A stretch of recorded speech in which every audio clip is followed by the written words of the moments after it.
Bonjour chers amis qui aimez Dieu de tout votre cœur, qui avez confiance dans le Christ Jésus, la parole éternelle de Dieu. Alors cet enseignement, je l'intitule « Pourquoi Jésus à 2 reprises a appelé Marie sa mère femme ?» Pourquoi à 2 reprises Jésus a appelé Marie sa mère femme? Effectivement, c'est à 2 reprises. D'abord, aux noces de Cana, quand elle est venue lui dire ils n'ont pas de vin, ou ils n'ont plus de vin, selon les traductions. Et il a dit, femme, que me veux-tu? Mon heure n'est pas encore arrivée. Et puis, au pied de la croix, au moment où il agonisait et subissait sa passion, il s'est adressé à la Vierge Marie en lui disant, femme, voici ton fils. Parce qu'elle était au pied de la croix avec Jean, l'apôtre Jean. Voilà. Et il a dit à Marie, femme, voici ton fils. Et puis il a dit à Jean, voici ta mère. Et il est dit qu'à partir de ce moment-là, Jean l'a pris chez lui, a pris la Vierge Marie chez lui. Voilà. Voilà les deux faits qui ont amené Jésus-Christ à appeler sa mère femme. Voyez-vous, quand elle a dit ils n'ont pas de vin ou bien ils n'ont plus de vin, elle connaissait les capacités divines de son fils. Elle savait ce qu'il était capable de faire. Mais transformer l'eau en vin est comme une étape qui préfigure de transformer le vin en son sang. Vous comprenez? C'est à ça que Jésus a pensé immédiatement. Quand elle a dit ils n'ont pas de vin, ils n'ont plus de vin.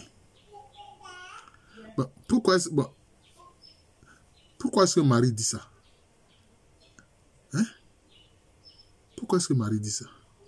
Est-ce que Jésus est un marchand de vin? Il n'est pas un marchand de vin. Les deux ont été invités à un mariage à Cana, en Galilée.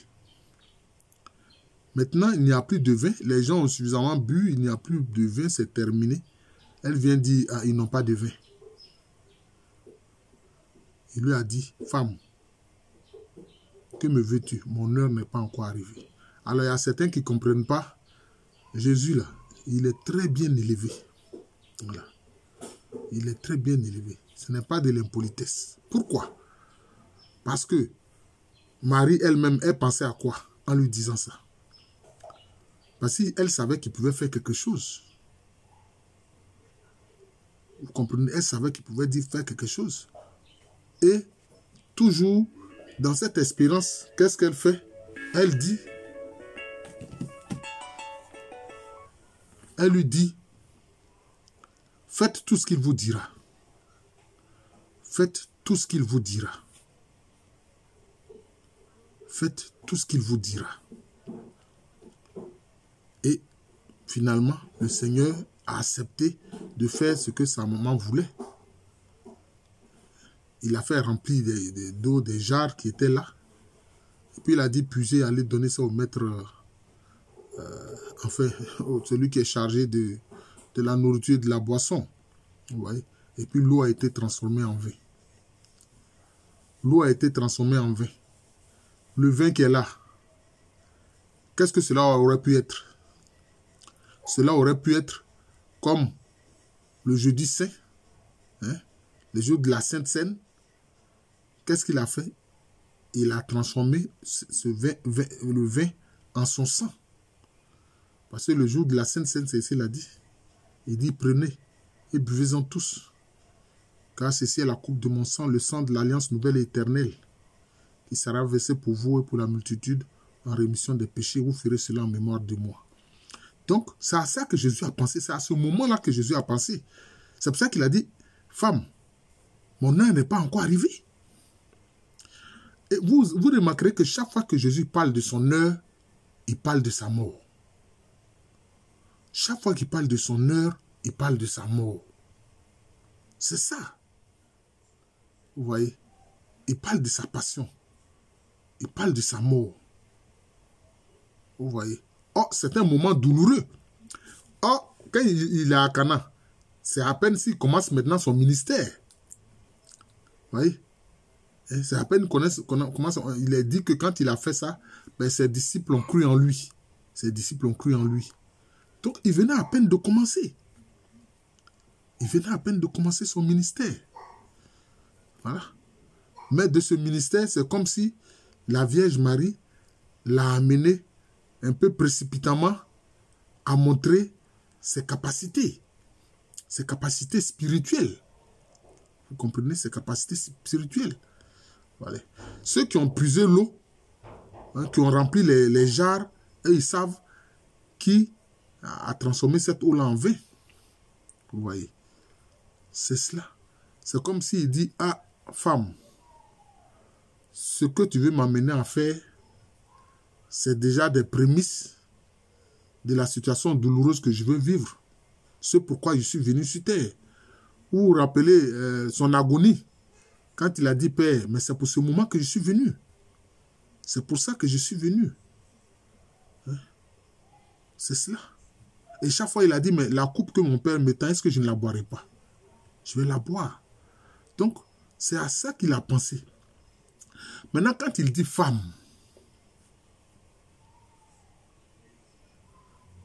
c'est par rapport à quoi aussi? Parce que la Vierge Marie, c'est la femme primordiale. Je répète, la Vierge Marie, c'est la femme primordiale. Celle que la pensée de Dieu, telle que la pensée de Dieu l'a conçue. Telle que la pensée de Dieu a conçu la femme là.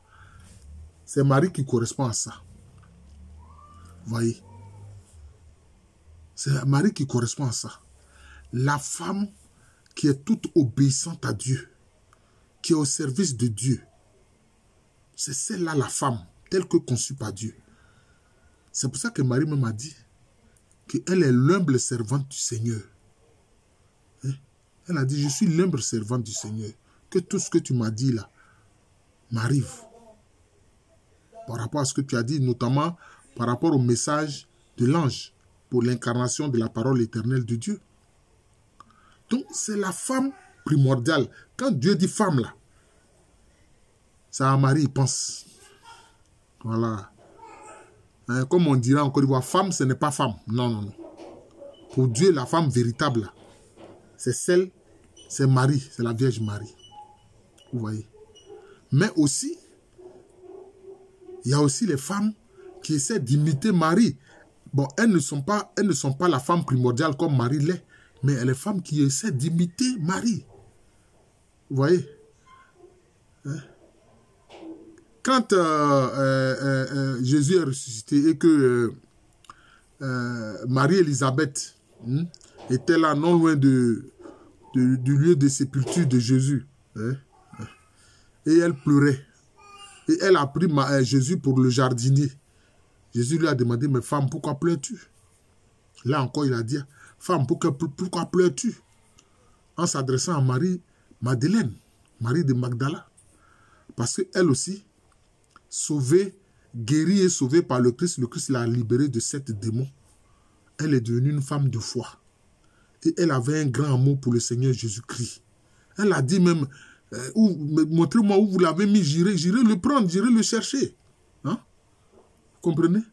Alors que dans les traditions sémites, comme chez les Hébreux, bon, mais quand les gens même vont au cimetière, ils ne veulent pas que les femmes y aillent. Non. Les femmes ne vont pas au cimetière, ne vont pas là où on a inhumé des gens. Mais elle a dit, si c'est vous qui avez pris mon Seigneur, dites-moi où il est, et j'irai le prendre, j'irai le chercher. Vous comprenez? Alors qu'un cadavre ordinaire, 3 jours après, qu'est-ce qu'il commence à faire? D'abord, il y a la raideur cadavérique, et puis ensuite, maintenant, il y a la putréfaction qui commence, hein, la corruption du corps. Mais elle a dit, j'irai le chercher. Marie-Madeleine a dit ça. Hein?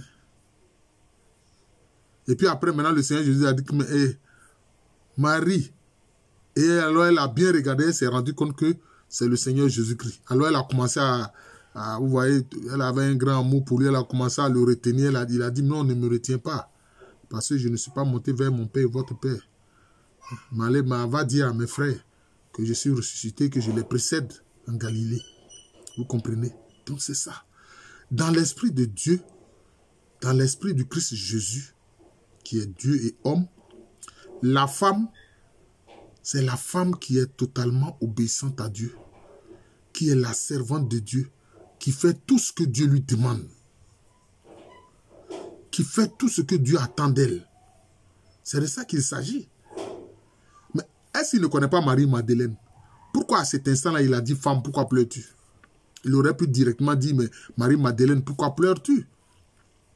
Maintenant, il a dit, femme, pourquoi pleures-tu? La Vierge Marie, elle, c'est la femme primordiale.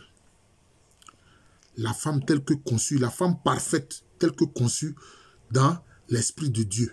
Ça, c'est Marie, ça. C'est la Vierge Marie. Vous comprenez? Maintenant, ça, c'était le premier élément. Le second, au pied de la croix. Au pied de la croix. Où il est en train d'agoniser. Voilà. En train de vivre sa passion douloureuse. Qu'est-ce qu'il dit encore à la Vierge Marie? Il ne dit pas, maman, voici ton fils. Hein? Non. Il dit à la Vierge Marie, femme, voici ton fils. Puisque c'était Jean, l'apôtre Jean, qui était juste à côté. Donc, il s'adresse à Marie en lui disant, femme, voici ton fils. Bon, vous qui dites que la première fois là, c'est parce qu'il a rabroué sa maman là. Ben, parce qu'elle lui avait demandé, elle lui avait dit non, pas de vin là. Elle, c'est cette fois-ci, elle lui a dit quelque chose. Elle n'a rien dit. Elle souffrait elle-même dans son cœur.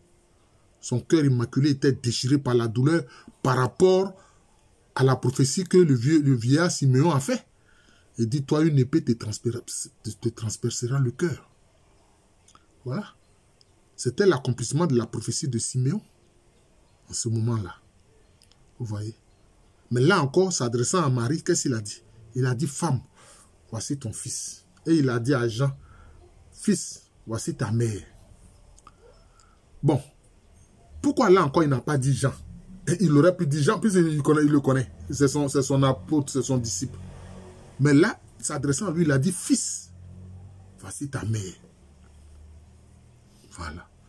Parce que le vrai fils, c'est celui qui prend la femme primordiale, c'est-à-dire Marie, chez lui. C'est-à-dire quoi? Aujourd'hui, nous n'avons pas, Marie physiquement n'est pas là pour qu'on la prenne chez nous à la maison. Non. Mais c'est dans la maison du cœur. Voilà.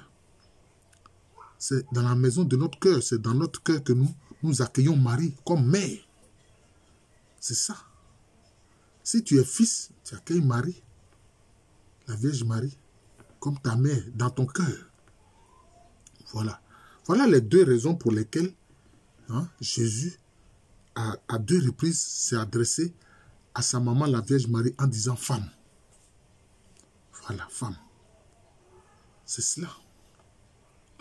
Bon, je ne veux pas rentrer dans le faux débat qui dit non, elle a eu d'autres enfants, etc. Moi, je dis même que, une fois, pour choquer les gens, à une rencontre, je dis, mais si une femme est violée même par 50 personnes, et puis Dieu dit que cette femme-là est vierge, à la suite de ces viols-là, est-ce que ce que Dieu dit n'est pas toujours vrai? Ce que Dieu dit est toujours vrai.